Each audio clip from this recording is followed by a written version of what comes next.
I'm Cameron Britton. And I'm Aidan Gallagher. My name is Robert. And I'm Emmy. And we're the cast of the Umbrella Academy. We're gonna walk you through everything that happened in season 1. Everything. Episode 1. We open in Russia on the 7th hour of the first day of October, 1989. There's a girl flirting with a guy by the pool. Yeah. Suddenly, boom! The girl is screaming in pain. Everyone's horrified. We have no idea what's going on until we suddenly see that she's given birth. Ugh. Which is shocking because she was definitely not pregnant 5 minutes ago. Turns out this wasn't an isolated incident. 43 women all around the world. Poof! Prego! This was unusual. Enter Reggie Hargreaves, an eccentric old billionaire who decides it's time to become a dad. How much do you want for it? Skolka. He adopts 7 of these miracle babies and moves them to a mansion and dubs the whole place the Umbrella Academy. Flash forward 17 years, the kids he adopted, now all grown up, make their way back home to mourn their dad. And we find out he was less of a father and more of a distant, mean professor. To start off, there is Luther, number 1. He's super strong and pretty much the leader. Number 2 is Diego. He is a hothead but can throw knives with precision. There's number 3, Allison, moi, who can manipulate people with her own voice. What a lovely voice it is. Then there's Klaus, number 4. Klaus is high as hell on all the drugs and can talk to the dead. Number 5 has been missing for years. Number 6 is dead, spoiler, memorialized in statue form outside the mansion. Hargreaves wasn't a great dad, you guys, okay? Then there's number 7, Vanya. She is the only normal one. Because of that, Hargreaves treated her like an outcast. All the kids return to their former home, stewarded by a talking chimpanzee, Pogo, and their robot mother. And at the funeral, tensions are high. The world's better off without him. Diego. Vanya wrote this book about her nightmarish upbringing at the academy that's pushed her even further away from the rest of her siblings. But I mean, how can you blame her? Normal people, they be tripping. Allison's fresh off a divorce. Diego's living outside the law. Klaus just got out of rehab. And as high as a kite. I'm not in the right frame of mind. You're high?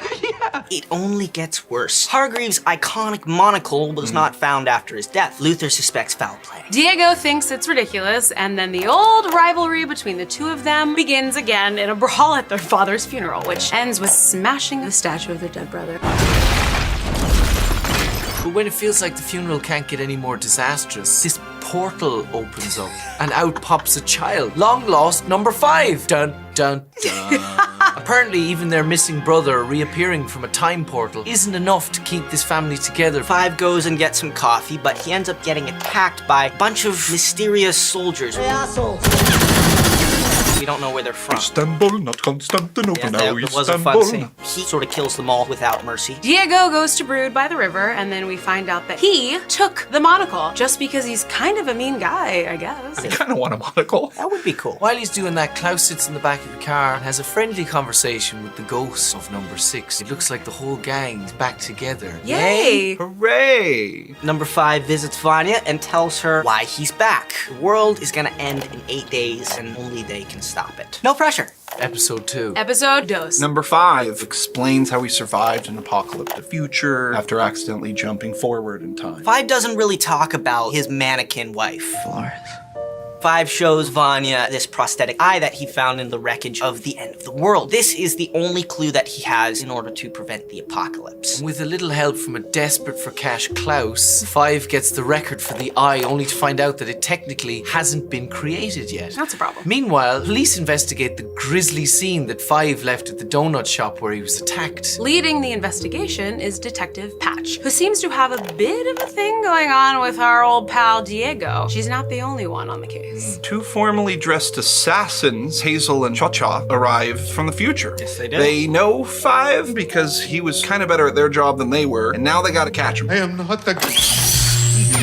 No talking. Also, Vanya's new student is kind of awkward, but he's a sweet guy in his 30s named Leonard. He also had a pretty mean dad, Put that shit on your face. and the two of them hit it off pretty quick. Seems like this could be good for her. Seems is the operative word there. Episode 3. It's Vanya time, y'all. Hey! We see her being underappreciated as the 3rd chair in the orchestra that she plays with. In a flashback, we're shown the rise and fall of her career as an author. She releases her salacious Umbrella Academy memoir. Yes, very juicy. At first, she's showered with praise, but as the fans move on, she's just kind of left with the family she betrayed. Back at the mansion, Allison and Luther find footage proving that their robot mom, Grace, was the last person to see their father alive. By the way, Allison and Luther have a thing. Yikes! us. They're actually not blood relatives, but we were raised brother and sisters, so. Go on Twitter, everyone's arguing about it. Anyway, so Luther and Allison, they speculate 13 years spent running the house alone might have degraded Mom's AI, causing her to lose her mind and potentially cause Hargreaves' death. What are you talking about, silly? They debate turning her off for good. This infuriates Diego. Hazel and Cha-Cha, having received a crucial tip from a woman at the donut shop, ambush the academy. I gotta see this show. This is cool. I know, right? And there's this massive shootout! Holy cow. And Luther is revealed to have the torso of a gorilla, but like a handsome, kind of sexy gorilla, do you know what I mean? They manage to fight off the pair of assassins who take Klaus prisoner.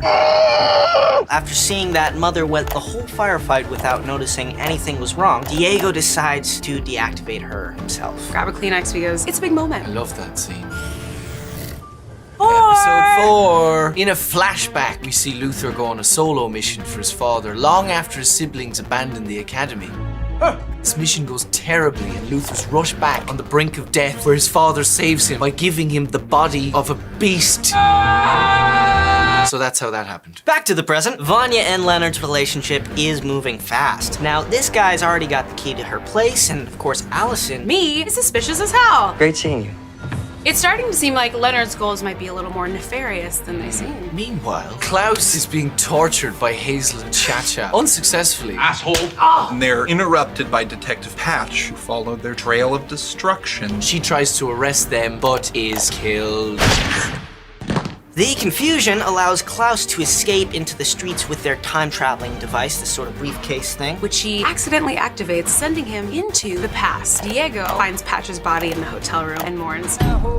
Needless to say, he is having a rough week. Moving along, episode 5. Klaus returns from the past and he's haunted by lost love and his time in Vietnam and resolves to get sober. Diego is still mourning Patch, but with the help of 5, they set up a trap for Hazel and Cha-Cha under the guise of an exchange for their time travel device. How is he doing here? Once again, this turns into a fight, but time stops briefly as 5 encounters the Handler, the leader of this time adjustment corporation. She offers him a promotion in exchange for his siblings' life, and well, he takes it. Episode 6. 5 tries to use his new position to further his goal of preventing the apocalypse. He finds himself halted by bureaucracy at every turn. Glad to hear it. Eventually, he turns on the company, blowing up their equipment after stealing one last time travel device for himself. While this happens, everyone has a nearly perfect day. 5 gets sober with Diego's help.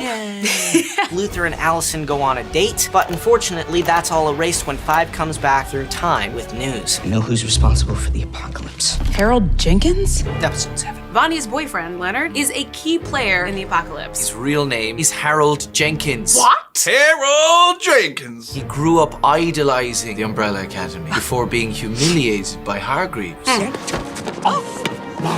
And after murdering his own abusive father and spending 12 years in prison, Leonard is released with one goal in mind: revenge. Meanwhile, Vanya finds out that she is not as normal as she thought. Her anger unleashes this deep power inside of her. She's absolutely brimming with rage. She's just... She can't, Oh, yes. basically. She can't Episode right 7, Vanya can't. Episode 8. Vanya reacts poorly, to say the least. When Allison tries to confront her about being manipulated by Leonard, she interrogates her further and finds out that Allison was coaxed by Hargreaves into using her powers to convince Vanya she didn't have any powers at all. Vanya throws a fit and cuts Allison's throat. Episode 9. Seeing that their sister has gone beyond the pale, the siblings meet at the academy to discuss their options. Unbeknownst to everyone, Klaus has been talking to the ghost of their dead brother, number 6. Done listening to you. Vanya returns to Leonard, but finds his journal and realizes she's been manipulated by him as well as her family. You've been manipulating me? With no one left to turn to, Vanya kills him too. Upset and confused, Vanya tries to beg for forgiveness at the academy, but instead they imprison her in this sort of isolation chamber which holds for about an hour. With her rage renewed, Vanya breaks free, destroys the academy, kills Pogo, who's the closest thing to a positive father figure that the family ever had. Yeah. Episode Episode 10. 10. Monkey Dad's dead. Vanya's fully insane. She prepares to use her powers to cause mass destruction. Setting off the apocalypse that 5 came back to prevent. Vanya destroys the academy before the apocalypse. The siblings rush to try to stop her, but debate whether they should kill her or not. Meanwhile, This time bureau that keeps the timeline intact is hell-bent on making sure we don't change it. they send a small army of soldiers to stop the siblings from stopping Vanya. Klaus channels number 6's powers and repels the enemy soldiers. Vanya's disarmed by Allison. She collapses and her power discharges in an energy beam that fires at the moon. Heck of a shot. That beam causes the moon to break into little pieces, and those come crashing towards the Earth, ushering in the apocalypse. Guys? In a last-ditch effort to save everyone, 5 gathers up all the siblings Gotta trust me on this. and sends them back to the past, into their childhood bodies, to try one more time to save the world. Now that you are all up to speed, thanks for watching. Stay tuned for season 2 Please. of The Umbrella Academy coming. Soon. I've traveled to the future, that's how I know. He's really 5. Bye!